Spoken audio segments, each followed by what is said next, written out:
Using folders in Moodle can be an effective way to organize multiple files into one easily accessible area.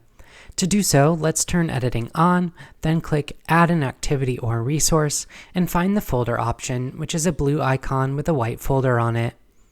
Next, give it a name and a description if necessary.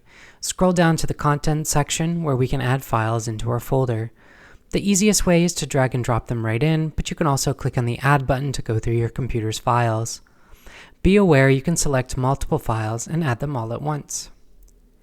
Just like on your computer, you can create subfolders within your larger folder by clicking the Create Folder icon, giving it a name, and then clicking Create Folder.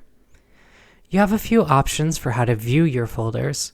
The Display Folder as File Tree option is how it will appear to students, but while we're editing our folder, we can change it to Display Folder with File Details, where you'll have a few ways to organize your files.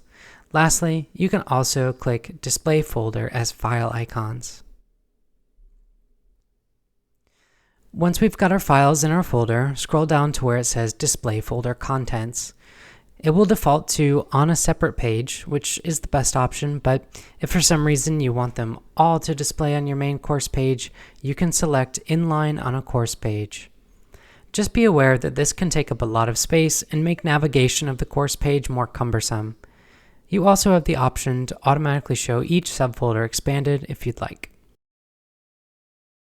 Below that, there are two more options. Leaving the Show Download Folder button checked will allow students to download a zip file of all the folder's contents. We also have the option to force the download of files, which is recommended to leave checked unless you want an image to display in the browser instead of downloading it upon clicking. Now that we've sorted that, click Save and Return to Course to see our folder on our main course page. If you want to add, remove, or organize items, just click back into the folder page and click Edit, make your changes, and then click Save Changes. If you have any further questions on organizing files in your Moodle course, contact the Office of Online and Distance Learning and we'd be happy to help. Thanks for watching.